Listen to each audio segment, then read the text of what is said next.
আজকে মজাদার একটা রেসিপি আপনাদের সাথে নাস্তার শেয়ার করবো। আসসালামু আলাইকুম এভরিওয়ান, কেমন আছেন সবাই? আশা করি সবাই অনেক বেশি ভালো আছেন। আলহামদুলিল্লাহ আমিও ভালো আছি। এই যে মজাদার একটা রেসিপি দেখতেছেন, এটা একেবারেই সহজ একটা নাস্তার রেসিপি।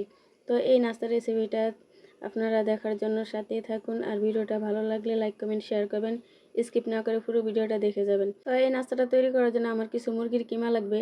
আমি মুরগির কিমাটা ভিডিওতে দেখাইনি, তবে এটার সাথে আমি একটু আদা, রসুন, কাঁচামরিচ, ধনিয়া পাতা দিয়ে মুরগির কিমাটা করে নিয়েছি।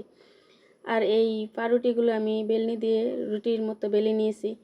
নাস্তাটা তৈরি করার জন্য আমি এখানে প্রায় 7-8 পিস পাউরুটি নিয়েছি। আর এটাকে কুট করে দেওয়ার জন্য আমি এখানে বেসনের গোলা লাগবে আমার এই নাস্তাটার জন্য। বেসনের গোলা থেকে আমি মুখটাকে কুট করে দিয়ে দিলাম।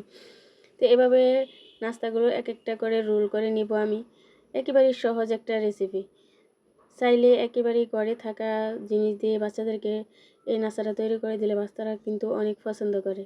তো এভাবে আমি সবগুলো রোল এক একটা করে তৈরি করে নিব। তো এইখানে বেসনের এই গোলাটা দিয়েই এটার জন্য যথেষ্ট, মুখটাকে লাগিয়ে দেওয়ার জন্য। আর একটু রুটিটা হয়তো পাউরুটিটা সফট হওয়ার কারণে একটু ফেটে যায়, কিন্তু সমস্যা না, বেসনের গোলার মধ্যে ডুবালে তখন এটা সুন্দর হয়ে যাবে। তো আমার বেসনের গোলাটা আমি অন্য একটা নাস্তা সহ তৈরি করেছিলাম, সেটার বাকিটা দিয়ে আমি সাথে একটা ডিম ফেটিয়ে নিব। এই ডিমটার কারণে নাস্তার স্বাদটা আরও অনেক বেড়ে যাবে।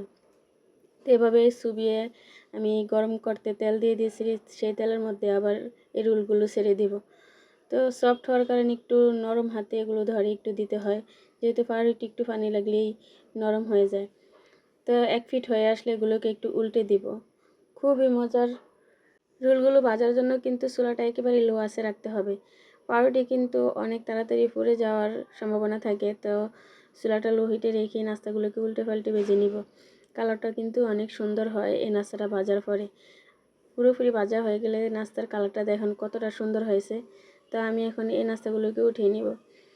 মুরগির এই কিমা দিয়ে নাস্তাটা কিন্তু খেতে এত মজাদার আর এত টেস্টি হয়, আর বাচ্চারা তো খুবই এটা এত প্রিয় হয়ে গেছে এই নাস্তাটা খাওয়ার পরে।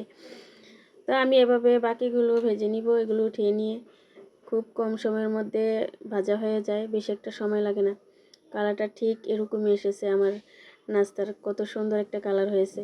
তো এখানে আমি যেহেতু 7-8 পিসের রোল করেছি, তো নাস্তাটা আমার বাকিগুলো ভেজে নিয়ে রেডি হয়ে গেলো আমার পাউরুটির রোল।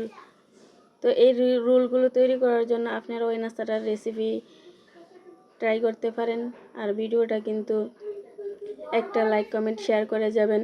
আবারও বলছি এই কথাটা, কারণ আপনারা যদি একটা লাইক কমেন্ট শেয়ার করেন তাহলে আমাদেরও অনেক উৎসাহ জাগে ভালো ভালো ভিডিও দিতে। তো আজকের জন্য এই পর্যন্ত। ভালো থাকবেন, সুস্থ থাকবেন। আসসালামু আলাইকুম, আল্লাহ হাফেজ।